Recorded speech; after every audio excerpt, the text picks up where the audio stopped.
Hello everyone and welcome to Autocrat. This is episode 28, Hercules part 5, the Ceryneian deer. We're calling it a deer because the sources are all a bit confusing about whether it's a stag or a hind. Meaning, we're going to call it a deer. Yeah. Just so you know. Let's get started then. This is the third of our task of Heracles, at least if you follow Apollodorus. Let's dive straight in. The third task was to bring the deer down to Mycenae.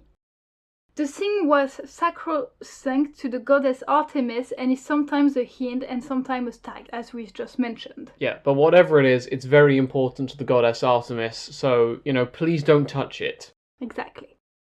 It had horns made of gold and was living at Ono. Yeah, spelled O-E-N-O-E. Might be O-N-O-A, I'm not sure. If there are any Greek listeners, please get in touch as to how we're supposed to pronounce this. The animal was so fast it almost did not make contact with the ground, so we've got a flying deer on our hands, basically. Yeah.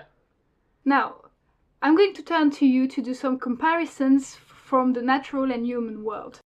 Yes. About animals and how fast they go. Yeah. This is just intended as a bit of a comparison with the Ceryneian deer to see, well, how impressive is it that it's moving so fast its feet aren't touching the ground? Well, the fastest land animal is the cheetah. It has been recorded as travelling at 29 metres per second, and this is just north of about 104 kilometres per hour. Which is not bad. Not bad at all. By contrast, if we're looking at human achievements, the F-18A aircraft travels at 1,915 kilometres per hour. That's impressive. Yeah, so I would imagine the deer speed is closer to this than it is to 104 kilometres an hour because its feet aren't touching the ground and the aircraft is also flying, unlike a cheetah. Exactly. So basically the deer is a plane. Yeah. We've basically got a deer plane on our hands and Heracles has to go find it. That gives me a good idea for a drawing. So, what did Heracles do with this deer? What was his task concretely? Basically, he had to catch it and bring it back to Eurystheus. That's all the task said. No killing anything this time. Good. And how easy was it? Not that easy. I mean, he had to chase it for about a year. If it runs as fast as that aircraft we just mentioned, and we assume it sleeps for half the day, it travels for about 4,380 hours during this time, right? That is quite a lot. I think it's about 8 million kilometers during a year. Yeah, if we're using these very rough calculations, yes. And from what I remember, the Earth has a circumference of about 40,000 kilometers, so this deer has run for over 200 times the circumference of the Earth. I mean, I guess she can have the record for going around the world, number of times going around the world. Yeah, the land speed record has been set. Again, the story doesn't clarify how fast this deer is moving, but we're using this basic maths to show you this is not an easy task. Wait, how long does it take it to travel to do the tour of the Earth in one? To do it once? Oh, I didn't actually think to do that. Let me try and do some maths on air, shall I? Well, let's say this aircraft travels at about 2,000 kilometers per hour, because that's easier for my maths. That would take it about 20 hours to go around the Earth once. Nice. If it's just running the whole time without stop. So it's very impressive. It is very impressive, yeah. Like, it takes less than a day, without rest obviously, to just do the tour of the Earth. Yeah. I don't think there's anyone that can do that. No, I'm going to go ahead and say no. There we go. Eventually, though, the deer, or the hind, was a bit tired from running, understandably. Yeah. And it fled to Mount Artemisus and hid there. Okay.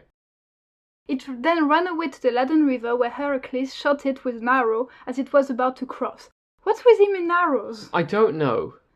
Now, what Diodorus says is that there are varying stories of how he got it. How about you tell us? Well, sometimes he uses nets, sometimes he just runs until he catches it, and sometimes he catches it while it's asleep. Guerber even says that he chased it into a snowbank in the far north. So you can see that between our main three sources we're using today, there are wildly different accounts of how he gets hold of the Ceryneian deer. I like to think that there are so many versions because of how many lands the deer ran through, so every people has their own retelling of what happened. That's very true.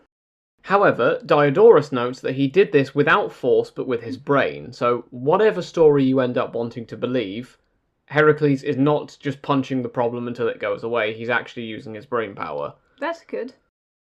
Then, once he finally managed to catch it, he slung it over his shoulder and travelled through Arcadia. Yep. However, Artemis and Apollo showed up. Ah yes, this is the deer that is very important to Artemis. It is. They would have ripped it from him and brought their anger down for hurting Artemis' sacred hind. However, Heracles pleaded with them and told them that it was Eurystheus' fault. He was able to calm Artemis down and he was allowed to take it back to Mycenae. Okay, well, it seems logical that he would put the blame on someone else, or at the least explain why he's doing this to Artemis, and I'm imagining him having to speak very, very hurriedly because there's an angry goddess right in front of him.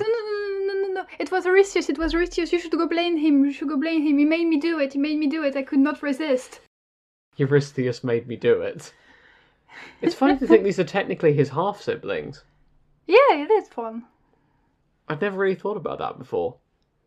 We should make another tree. Yeah. Oh, there's so many trees we need to make. Well, on that note, this is coming to be the end of our episode. We do hope you liked this task, and see you next time, everyone. Yeah, have a great week. Bye! So what did you think of the episode? Oh, you had to say it quick. I did.